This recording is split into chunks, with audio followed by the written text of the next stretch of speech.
The Galactic Academy stood high above the silver clouds of the planet Arixa. Its towers touched the sky, glowing with blue light from the energy cores beneath. Inside those walls trained the brightest cadets of the galaxy. They came from 100 worlds, each bringing their own skill, pride, and traditions. Today was different. The hall was filled with silence as Commander Reeler entered. His tall frame and golden armor caught every cadet's attention. His eyes, sharp like glass, moved across the room. Behind him floated a holoscreen showing a red warning symbol with one word glowing in big letters. DATHWRLDs, the cadets whispered among themselves. Even those who had faced battlefields looked uneasy. Everyone knew what the word meant. A death world was a planet too wild, too dangerous, too unpredictable to live on. Commander Riller raised his hand for silence. As of today, he said, his deep voice echoing across the hall, no cadet is allowed to visit or train on any registered death world. These planets destroy everything that tries to survive. Even our drones cannot last there. Every cadet nodded except one. Near the end of the hall sat a young human named Nico. He was quiet, his dark eyes watching the screen with a small smile. His uniform was slightly worn, not because he didn't care, but because he had used it more than most. The commander continued. These worlds have temperatures that melt metal. Their oceans burn skin. Their storms can tear through ships. No life should exist there. Cadet from the Euron species raised his hand. His skin shimmered with silver scales. Commander, are there truly any beings foolish enough to live on such worlds?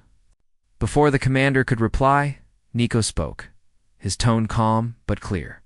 Yes, we call it Earth. The hall went silent. Dozens of alien eyes turned toward him. A few chuckled softly, thinking it was a joke. But Nico didn't laugh. The commander stared at him. Cadet Nico, are you suggesting that your homeworld is one of these death worlds? Nico shrugged slightly. Maybe not the worst one, but close enough. The laughter grew louder this time. A tall insectoid cadet from Zerk 5 leaned forward. You mean your species lives on a planet like that? Impossible. You would all be extinct. Nico smiled again, calm as ever. If we were extinct, I wouldn't be sitting here. Commander Reelar frowned. Explain yourself, human. Nico stood. His movements were relaxed but confident. Earth has freezing poles, burning deserts, and storms that crush cities. Our oceans are full of predators. Even our smallest creatures can kill with poison. Our plants fight to survive, and so do we. We do not call it a death world, because it is our home. The hall grew silent once more. The words hung in the air like a challenge. One of the alien cadets whispered, maybe that is why humans are so strange. The commander finally spoke again. Cadet Nico, if what you say is true, it explains much about your endurance. However, these rules are not open for debate. No cadet is allowed to step on a death world. That is final. Nico nodded politely. Understood, Commander? But in his mind, he was already thinking.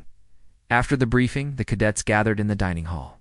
The air smelled of mixed alien food, and the tables hummed with conversation. Nico sat alone at a corner table, quietly eating a simple meal. Two alien cadets approached him. One was a tall blue-scaled Rithon named Kor, and the other was a small-winged Aven named Lee Ray. Kor grinned. You were joking earlier, right? Your home cannot really be like a death world. Nico looked up. You ever had to run from a firestorm, Kor? The Rithon blinked.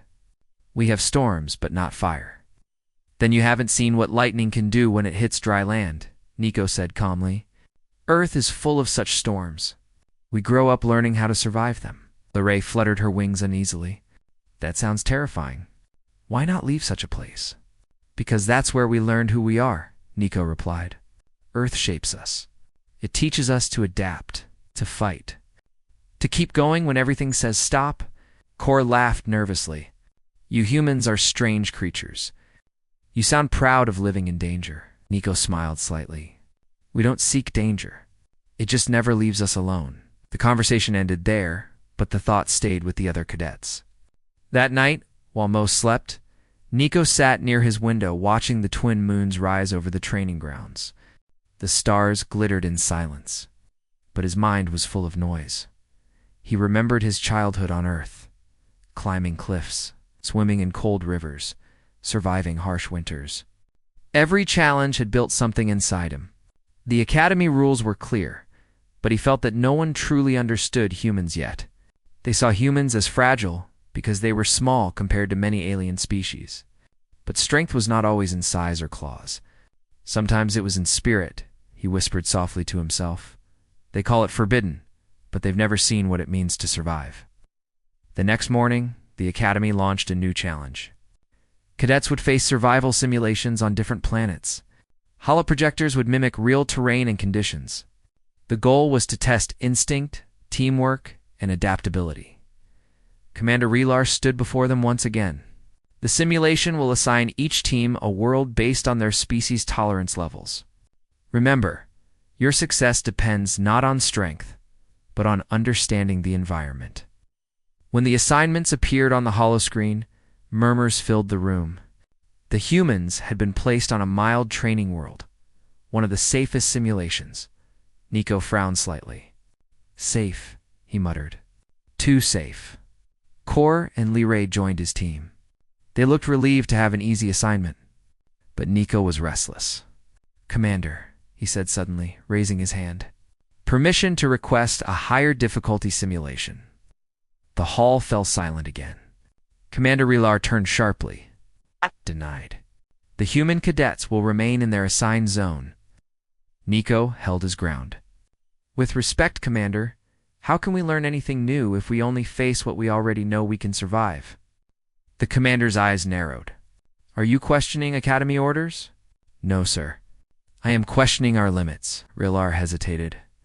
Few cadets ever spoke to him with such calm defiance. He studied Nico for a long moment, then sighed. Very well, Cadet Nico. You wish to face danger? You will be assigned to Zareth 9. Gasps spread through the hall. Zareth 9 was listed among the most hostile Deathworlds in the archives. Even advanced drones struggled to last there.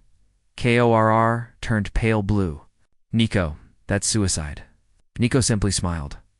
We call it learning. The commander nodded slowly. Your request is granted. You will depart at dawn. No rescue will come if you fail. Do you still accept? Yes, sir, Nico said without hesitation. The rest of the cadets stared at him with a mix of fear and curiosity.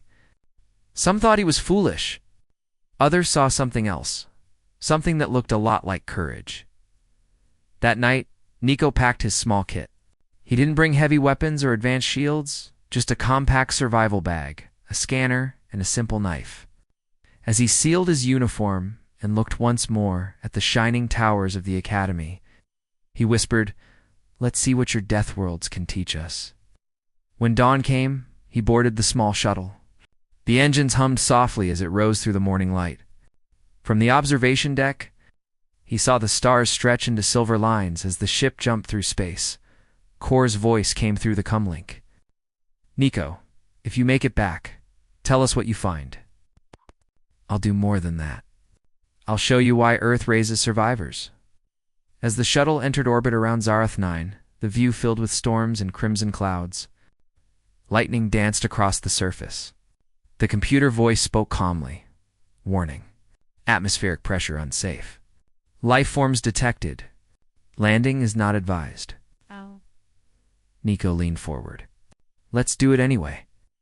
The shuttle pierced the clouds, shaking under the violent winds. Flames licked across the hull and the alarms screamed, but Nico's hand stayed steady. The ship broke through the storm and descended into a valley of red. Rock and thick mist.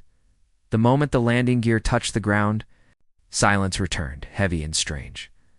Nico stepped out and looked at the burning horizon. The air shimmered with heat.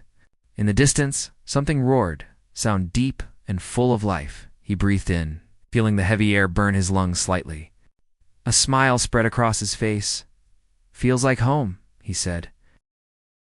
The moment Nico stepped out of the shuttle, the ground trembled slightly under his boots. The soil was dark red, cracked like old clay, and it gave off heat as if the planet's core was too close to the surface. The air smelled sharp and dry. Above him, Black clouds rolled like slow-moving beasts. Flashes of lightning cut through them. Nico looked around carefully. The visor on his helmet showed temperature levels far higher than the Academy had warned. But he didn't panic.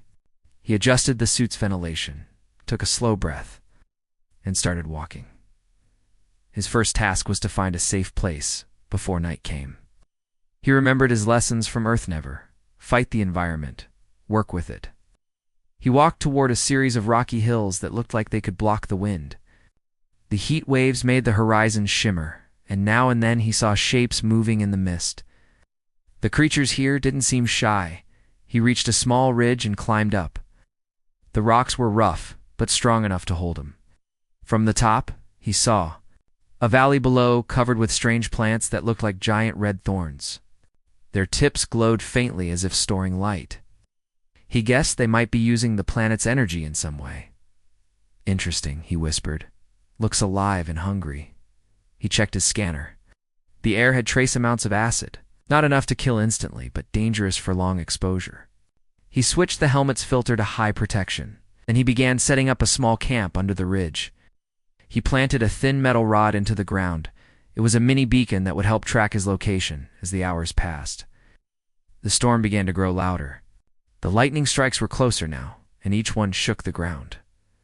Nico had seen storms on Earth, but this was different. The sky looked alive, like it wanted to test whoever dared step on this world. He built a makeshift shelter using a flexible field cover, anchored it with magnetic hooks. It wasn't strong, but it could handle some wind. He placed energy cells inside the structure to power the air filter and the light. Then he sat down to eat one of his ration packs. The food tasted plain, but he didn't care, as his eyes stayed on the valley below, watching how the plants reacted to the lightning. Each time a bolt hit the ground, the thorny plants opened slightly, releasing thin streams of gas that floated upward. It was as if the planet itself was breathing. Nico recorded everything. His mission wasn't only survival, but also observation. He knew the Academy was watching through the shuttle's sensors, but most signals were now blocked by the storms. For now, he was truly alone. That night, the temperature dropped sharply. The heat vanished, replaced by cold so sudden that frost began forming on his shelter. The planet was testing him again. He wrapped himself in a thermal layer and activated the heat coil. The wind howled outside like distant creatures calling to one another. Sleep didn't come easily. He kept hearing strange movements outside, scratching, sliding, breathing. Something large passed by his camp at one point, shaking the ground. But Nico stayed still. He had learned that sometimes the best defense was silence. When the first light appeared, pale and orange through the mist, he stepped out carefully. Tracks surrounded his camp, long claw marks and circular prints from something heavy. Whatever it was had been watching him. He crouched and studied the tracks. The direction pointed toward the valley. Curiosity sparked in his mind. "Guess I'll meet the neighbors," he said softly. He packed his supplies, left the beacon active, and started toward the valley. The closer he got, the more he noticed signs of life. The red plants made a low hum like a pulse. The ground beneath them was moist and darker, suggesting underground water. He scanned it and found readings of high mineral content. It could be drinkable if filtered. He dug a small hole using his knife, careful not to damage the plants. The liquid that oozed up was thick, but clear enough to purify. "Water source located," he said into his recorder. "Life support extended." Suddenly, a low growl echoed nearby. Nico turned quickly. Between two tall thorn plants, a creature emerged. It was twice his size, covered in armored skin that reflected the dim light. Its eyes glowed faint green, and it had 3 clawed limbs and a short tail. The creature hissed and moved closer. Nico froze, then slowly raised his scanner, switching it to sound frequency. The reading showed vibration pulses. It was sensing his heart rate. The faster his pulse, the more aggressive the creature would become. He forced himself to breathe slowly. His body wanted to run, but his mind stayed calm. He lowered the scanner and backed away, keeping his eyes on the creature. "Easy," he whispered, though he knew it couldn't understand. The creature tilted its head, confused. It seemed to expect a fight. Nico simply stepped back and stood still. After a few tense seconds, the creature snorted and turned away, disappearing into the mist. He exhaled slowly. "Lesson 1, he said. Don't fight the planet. Let it decide if you belong." He marked the encounter on his wrist pad, then continued exploring. The deeper he went, the more fascinating things became. Some of the plants emitted light when touched, others folded inward like they were shy. Even the ground seemed alive, reacting to his footsteps with small vibrations. He began to understand why the Academy had called it a death world. It wasn't because the planet wanted to kill it, it was because everything here fought to survive. Every living thing was alert, defensive, and clever. It reminded him of home. By the second day, Nico built a more stable base near a cluster of giant rocks. He used the heat from the rocks to keep warm at night and placed energy sensors around to study the planet's rhythm. The data he collected could change how the galaxy understood Deathworlds. Back at the Academy, the instructors were struggling to monitor him. Storms interfered with signals, but brief transmissions showed he was still alive. Some cadets gathered each day in the control room to see if there was any new update. Core looked at the static-filled screen and said, "He's been there 2 days. No one lasts 2 hours on that planet." Lorraine nodded quietly. Maybe the human was right about Earth. Commander Rillar listened from behind them, though he didn't say it aloud. He was curious. "If he returns," he said softly, "we will have to reconsider our understanding of survival." On the third day, Zareth 9 decided to test Nico again. The ground began shaking before sunrise. At first it was small, but soon the entire valley rippled like waves. Rocks fell, and the red plants bent low as if bracing for something. Nico grabbed his gear and ran toward higher ground. The tremors grew stronger. A crack opened in the valley floor, releasing a rush of hot gas. He barely jumped aside before a pillar of flame burst out where he had stood. He climbed a ridge and looked back. The entire valley glowed with molten light. But then, as he watched, he saw new plants growing along the cracks.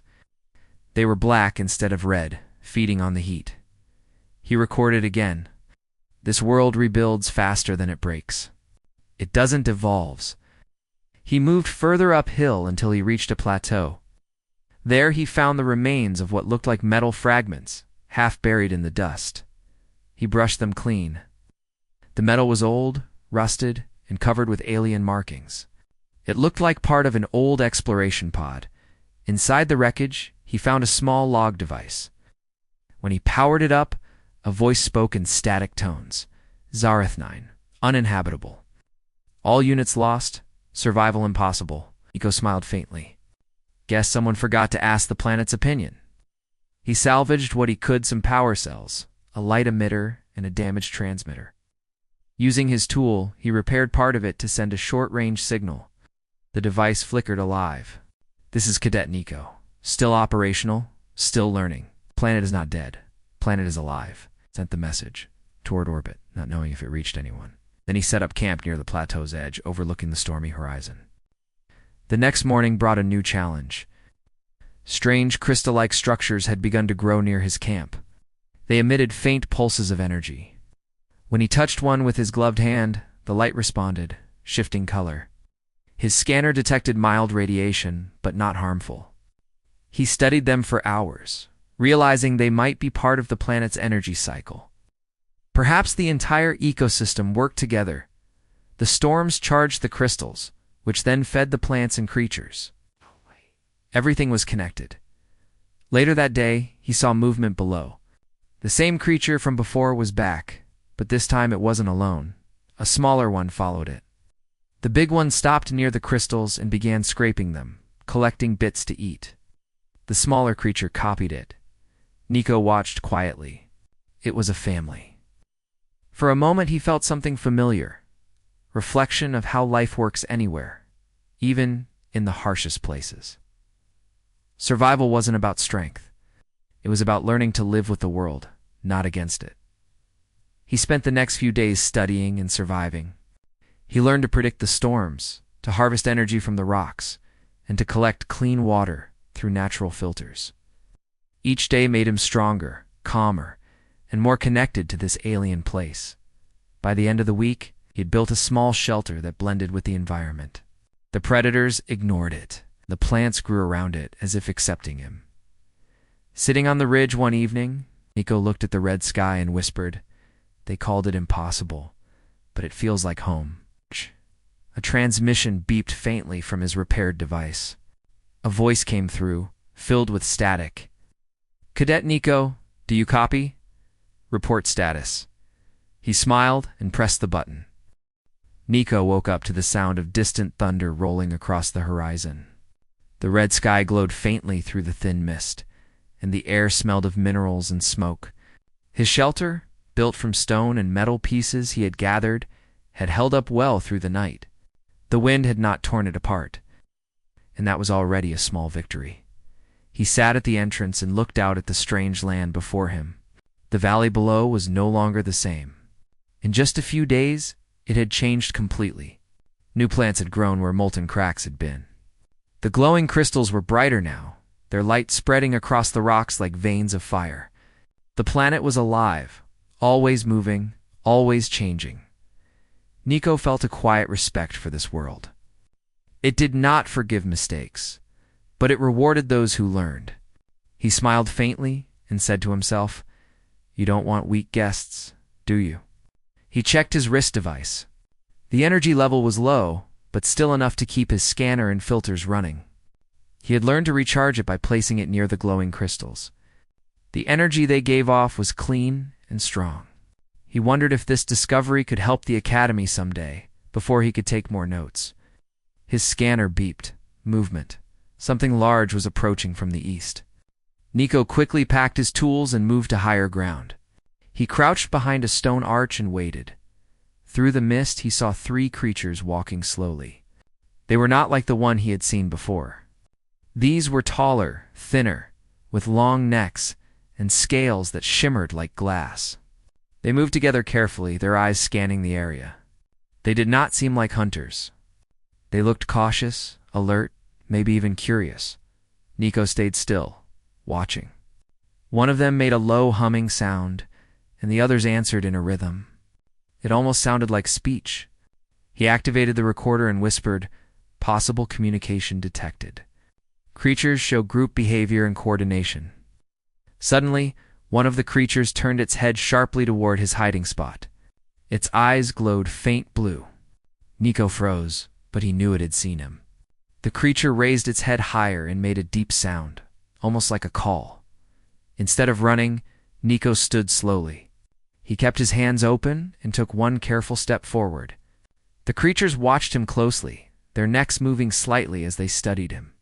"Easy," he said softly. "I don't mean harm." They didn't attack. One of them moved closer, tilting its head. Its eyes blinked twice. Then it made a short sound, almost like a question. Nico raised his hand and touched his chest. "Nico," he said. "Human." The creature made a strange clicking noise. Then it touched its chest with a claw and made another sound that Nico could not understand. Still, it felt like it was introducing itself. He smiled slightly. "Nice to meet you," he said. For a brief moment, there was peace. Then the sky flashed, and a loud boom shook the ground. The creatures hissed and began to run. Nico turned to see dark clouds racing toward the valley. The storm was coming again, stronger than before. The wind screamed across the plateau, carrying sand and shards of crystal. Nico covered his face and ran toward his shelter. The creatures vanished into the mist. He barely reached his camp before the storm hit. The wind slammed against his shelter, and lightning struck nearby, splitting the ground open. Nico held the frame of his tent as the air filled with sparks. One bolt struck the rocks near him, and the crystals glowed even brighter, absorbing the energy. He stared in amazement. The storm fed the planet. It was not destruction, it was a cycle. The lightning gave power to the crystals gave life to the plants, and the plants fed the creatures. Everything here depended on the storm. As the storm raged outside, Nico spoke into his recorder. Observation number 20. The ecosystem of Zeroth 9 depends on energy transfer through storms. What looks like chaos is actually balance. After hours, the storm faded. The silence that followed felt heavy and deep. Nico stepped outside. The land looked new again. The broken stones had melted and reshaped, forming smooth, glass-like surfaces. The air was clear and full of glowing dust. He walked to the edge of the plateau. The three creatures had returned. They were standing on a ridge nearby, watching him again.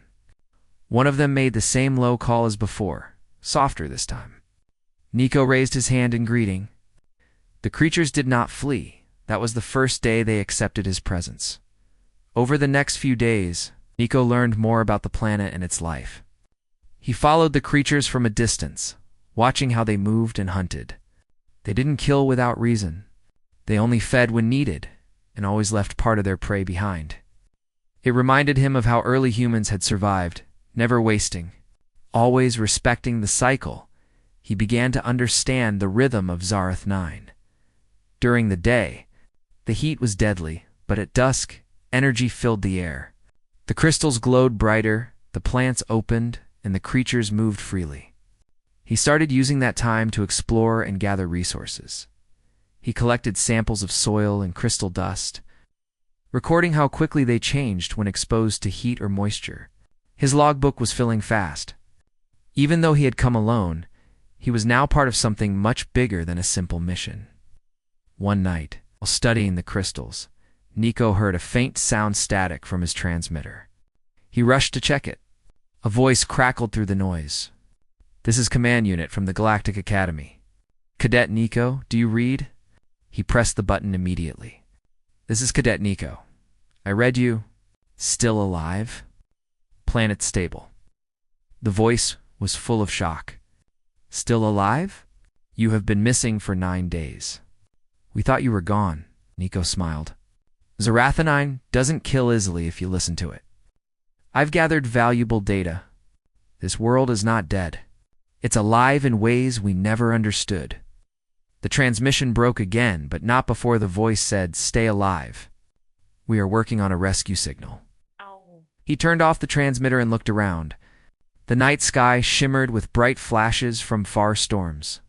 He had the chance to be rescued soon, but part of him didn't want to leave yet. There was still more to learn. The next morning, Nico decided to travel deeper into the mountains beyond the valley. His scanner showed a strong energy reading there. He believed it might be the center of the planet's power cycle. He packed his tools and food and left a small beacon at his base camp in case anyone came looking. The climb was difficult. The air grew thinner, and sharp winds tried to push him back. The rocks glowed faintly beneath his boots. After hours of walking, he reached a narrow path that led into a cave. The entrance was wide enough for him to pass, and a soft blue light came from within. Inside, the walls sparkled with crystal veins. The glow pulsed like a heartbeat. The deeper he went, the stronger the energy readings became. Soon he found a vast chamber filled with towering crystal pillars. They were humming quietly, and in the center was a large core, glowing brighter than the rest. He approached it carefully. The heat was strong, but it didn't burn. He felt the same sensation as standing under sunlight on Earth, a warmth that felt alive. He placed his scanner near the core, and the readings jumped. The planet's energy field was beyond anything the Academy had recorded. As he stood there, he realized something incredible. These crystals were storing and distributing power across the surface. They acted like the planet's heart, keeping everything alive. The storms recharged them, and in return, they stabilized the planet's energy balance. He spoke into his recorder again. Observation number 34. Zarathanine functions as a living system. Storms serve as heartbeat pulses. Crystals act as vessels. Every part of this planet works together like one organism. Suddenly, the ground shook again. Dust fell from the ceiling. The crystals began to vibrate. Nico backed away quickly, realizing he might have triggered a reaction. The core flared bright for a moment, then calmed. When the tremor ended, he noticed something new. The same creatures from before were standing at the cave entrance. They had followed him. They didn't attack. Instead, they watched him and then bowed their heads slightly before leaving. He stood in silence, amazed. "You understand, don't you?" he whispered. "You protect this place." He left the cave soon after, marking its location carefully. The climb back took hours, but when he reached his camp again, he felt stronger. The world that had once seemed deadly now felt almost like a teacher. That evening he saw something new in the sky. A faint light blinking through the clouds, an incoming signal. The Academy's probe had entered orbit, trying to locate him. He activated his repaired transmitter. "This is Cadet Nico, I can see your signal. Coordinates sent. Approach carefully. The storms are active tonight." Probe sent a confirmation tone. Nico sat near the campfire he had built, using crystal fragments, and watched the stars. For the first time in days, he felt both pride and peace. In the control room far above Zarathene, Commander Reeler and the other cadets listened to his last clear transmission before static returned. Status: alive. Condition: learning. Planet: not a death world. "It's a living miracle." Reeler stared at the monitor. "He calls it a miracle," he said softly. Lee Ray smiled faintly. "That's because he sees life where we see danger." Core nodded. "Maybe that's what makes humans different." Back on the planet, Nico sat quietly, his gaze fixed on the horizon. Lightning danced in the distance, lighting up the mountains. The red land stretched endlessly before him, alive and glowing. He took one last note before resting. "Humans survive not because we are the strongest." The Academy buzzed with news of Nico's success. Across the great halls of the Galactic Alliance Training Academy, cadets whispered about the human, who had not only survived Zarth 9, but thrived there. Many could not believe it. Some thought the recordings were altered. Others thought humans had secret technology. But those who watched the mission feed with their own eyes knew the truth. The human had done what no other species could one morning. The commander of the Academy, an old alien named Talar, announced the next phase of testing. His voice echoed through the grand hall as every cadet listened closely. The new test was simple in words but impossible in practice. Each team had to descend to the deepest part of Zarth 9 and recover a rare energy crystal known as the Core Shard. The shard rested within the region called the Shattered Basin, where storms, poison fogs, and monstrous beasts ruled the land. No cadet had ever reached it alive. The rule was clear. Every cadet team must send at least one member to attempt the task. The one who returned would earn the highest honor the Academy could give. Nico listened silently as other cadets whispered in fear. The names of those who would go were called out, and soon every group was forming their plan. But everyone turned when they saw Nico standing alone, smiling lightly. He had no team. Tolar's eyes narrowed. "Human Cadet Nico, will you not form a group?" Nico shook his head. "If the mission is to survive the impossible, I can handle that. But I will not stop anyone who wants to come with me." There was silence for a moment. Then a young reptilian cadet named Terran stepped forward. He had trained with Nico once during the survival trials and had learned much from him. "I will join," Terran said softly. Another cadet, a small insectoid named Lean, followed. "Act!" "Me too. If we work together, maybe we can succeed." So the small team was formed. Nico, Terran, and Lean. They prepared for the descent, gathering limited gear as the Academy drones loaded their transport ship. Before they left, Commander Tolar stood before them. "You have survived much human, but the basin is different. It is alive and hostile to all life. Remember this?" Nico simply nodded. "We humans grew up on a planet that tried to kill us every day. We learned to live with it. I think I will manage the transport descended through the thick green clouds of Zarathene." Lightning flashed across the skies, illuminating vast stretches of black rock and glowing plants. The air was dense and smelled of metal and acid. As they landed, the ground shook under their feet. The shattered basin stretched far into the horizon, filled with strange mists and dark valleys. The team set up a small camp and began their journey. The terrain was brutal. The ground cracked under their boots and geysers of steam erupted suddenly, forcing them to jump aside. Nico led from the front, scanning the area and marking safe paths. His calm voice gave confidence to the others. When the acid rain began, he used his jacket and thermal blanket to create a small cover. It was not perfect, but it was enough to keep them alive through the night as they rested. Lena asked in a quiet voice. How can your kind live on a place like Earth if this reminds you of it? Nico smiled at the thought. Because we had no choice. The storms, the cold, the wild animals, they were always there. We adapted. We learned to work together. We helped one another to survive. That is what keeps us going the next morning. They continued deeper into the basin. Strange creatures moved in the mist. They looked like shadows with many legs, their eyes glowing faintly. The team moved carefully, avoiding noise, but one of the creatures suddenly roared and charged at them. Terran panicked and fired his blaster, missing the creature and drawing more attention. The group was forced to run. Nico grabbed Terran and pulled him into a narrow cave. Lean followed close behind inside the cave. Nico looked at Terran, shaking hands. You panicked because you thought the noise would save you. But here, the quiet is your shield. Trust your senses, not your fear. Terran took a deep breath and nodded. They waited in silence until the creatures left. Then Nico led them deeper through the cave system. The tunnel walls glowed faintly and the air grew warmer. Soon they reached a wide underground chamber. In the middle of it was a pool of clear water that shimmered like glass. It was safe to drink.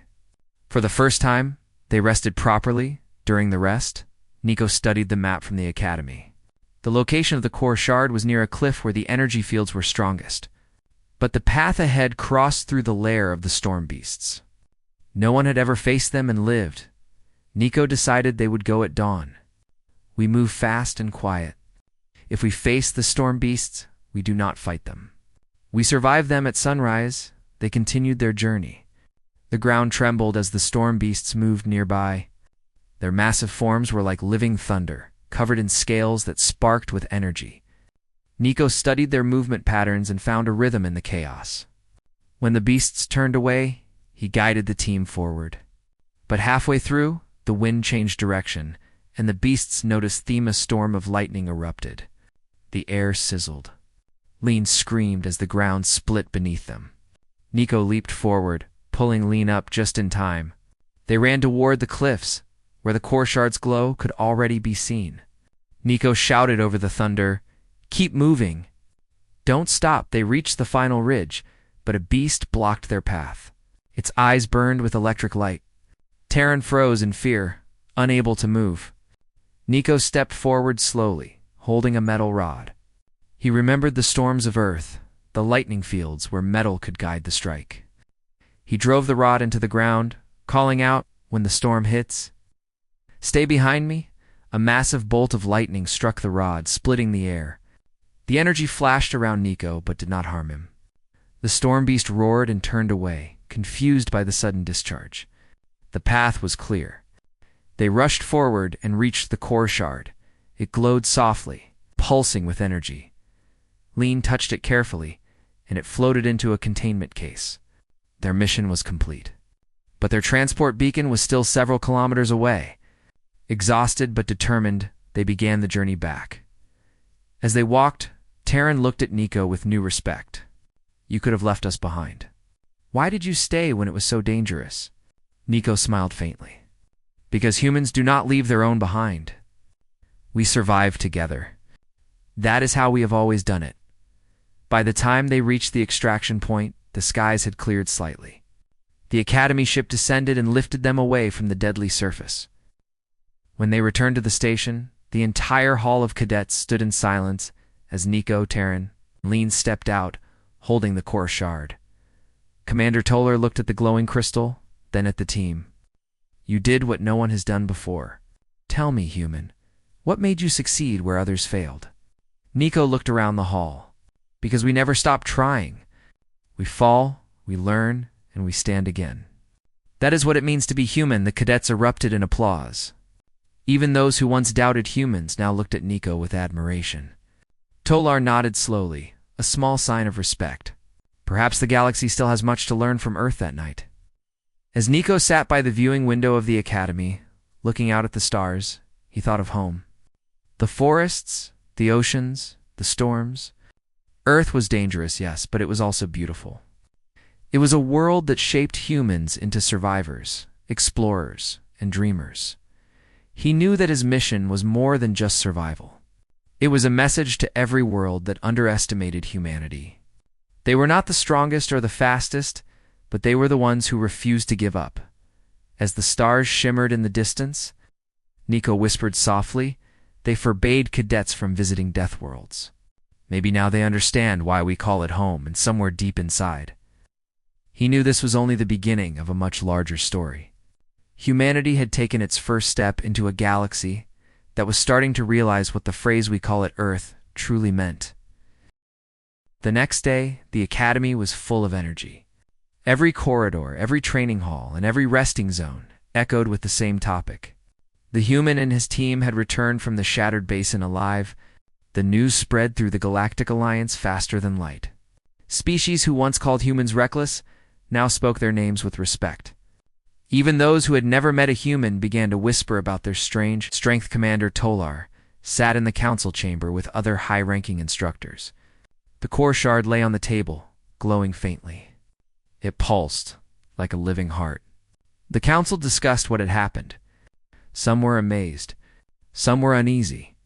No one had expected a human to return alive, let alone succeed where generations had failed. One instructor, a tall insectoid elder, spoke first. We cannot deny what the human achieved. But what does this mean for our training rules? The Deathworlds were banned for a reason. To let them explore again would be dangerous. Tolar nodded slowly. Yes, dangerous. But perhaps it is time we understand that danger can also teach. The human did not only survive, he led others and brought back knowledge we did not have. He saw opportunity where we saw only death. The council remained silent for a moment. Then one of the elder beings asked, "And what do you suggest, Commander?" Tolar looked at the glowing crystal. We must meet the cadet. We must hear what he has to say later that day. Nico and his teammates were called to the Grand Chamber. The place was enormous, shaped like a star dome, with light from distant suns shining through clear glass. Hundreds of cadets and instructors filled the seats. Everyone was waiting for the human who changed everything. Nico walked in calmly. His uniform was still marked with burns and dirt from Zareth 9, but he wore it proudly. Terran and Lean followed behind him. The three of them stood before the council. Commander Tolar spoke first. Cadet Nico, your mission was not only dangerous, but against all probability. You faced storms, beasts, and death itself. Yet you stand here now. Tell us, how did you survive? Nico looked around the hall. Every eye was on him. He thought for a moment before speaking in a steady voice. We survived because we learned to understand the world instead of fearing it. Every danger has a pattern. Every challenge has a way through. You just have to look carefully and keep moving. On my home world, we faced storms, floods, fire, and hunger. We survived not because we were strong, but because we never stopped trying. A murmur spread through the audience. His words were simple, but they carried a weight that everyone could feel. Lean stepped forward next. If not for him, I would not be alive. He showed me that fear can only control you if you let it. Humans face the same fear, but they act anyway. That is what makes them different. The council members listened carefully. Some nodded slowly. Others seemed deep in thought. Tolar turned to the others on the council. You have heard their words. You have seen their proof. What say you all? An elder from the crystalline race spoke. Perhaps it is time to rethink what we call impossible. If one human can do this, maybe others can teach us the meaning of survival? Another instructor agreed. Humans are not like us. Their planet forged them through hardship. If they call such a place home, perhaps they understand danger better than any of us. After much discussion, the council finally made their decision. Tolar stood and faced Nico. The Galactic Alliance recognizes your achievement. From this day forward, the restriction on training missions to Deathworlds is lifted, but only under human supervision. You have proven that understanding can overcome fear. You, Cadet Nico, are promoted to Field Instructor of Extreme Environments. The hall erupted in applause. Cadets of all races stood and clapped. Some cheered. Nico stood still for a moment, surprised, then gave a humble nod. After the ceremony, Terran and Lean joined him outside the chamber. They walked along the glass corridor where the stars shimmered like silver dust. Lean looked at Nico. "Do you think the galaxy will really change after this?" Nico smiled. "Change always starts small. One action, one choice, one success. That is how it begins. Maybe now others will stop seeing humans as fragile. Maybe they will start seeing what we truly are." Taryn laughed softly. "You mean stubborn?" Nico grinned. "That too. Stubbornness keeps us alive as days passed." Nico's story spread across the galaxy. Holoscreens in distant stations replayed his mission. Young cadets began studying human survival techniques. Entire research divisions started new programs called human tactics. The phrase "we call it Earth" became a symbol of courage among explorers and soldiers alike, but not everyone celebrated. Some powerful species feared that humans would grow too influential. They whispered in private chambers, questioning how a single human could inspire such change. Yet even those who doubted could not ignore the truth. The results were undeniable. A month later, Nico was sent on his first official mission as an instructor. His students were a mixed group of species, each one nervous but eager to learn. Their destination was another death world, smaller than Zarathnine, but still dangerous. Nico stood before them in the transport bay, holding a simple map. "Today, you will learn what fear teaches," he said. "You will face storms, hunger, and exhaustion. You will want to give up. That is when you must remember, every problem has a solution. You just have to keep moving." The cadets nodded. Some were frightened, but Nico's calm presence gave them courage. As the transport descended onto the planet, the students followed his lead. They learned how to build shelter using natural materials, how to find clean water, and how to work as a team. When one cadet panicked during a sandstorm, Nico guided him through the fear, reminding him to breathe, focus, and adapt. By the end of the mission, every student returned safely. For the first time in the Academy's history, an entire group survived a Deathworld training mission without loss. It became the start of a new era of exploration. Months turned into years. Humans slowly began to take respected roles within the Galactic Alliance. They became explorers, leaders, and teachers. The phrase Deathworld no longer meant a place to fear, became a classroom for strength and discovery. One evening, Nico stood again by the viewing window, the same place where he had once stared at the stars after his first mission. Now, the sky was filled with ships bearing the Alliance emblem. He could see human pilots among them. Commander Toller approached quietly. His tone was softer now. "I see your people are spreading fast." "You must be proud," Nico nodded.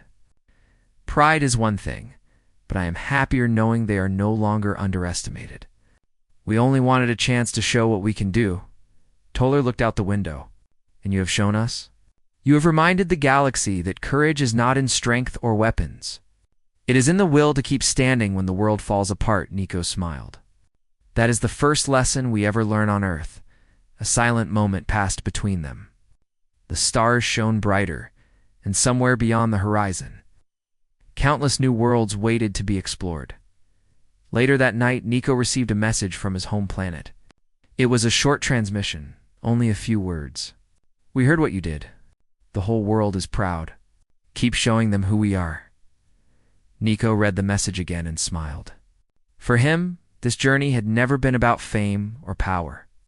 It was about understanding, showing the galaxy that humans were not just survivors of a harsh planet, but teachers of endurance. He looked once more at the stars. "We call it Earth," he whispered, his voice calm and full of quiet pride. "And we are just getting started." The view outside shifted as dozens of ships launched into hyperspace, their trails glowing like silver comets. Humanity had become a beacon of resilience in a galaxy that once doubted them. And wherever those ships went, one truth would follow: humans were the children of a death world, and no world could ever truly break them.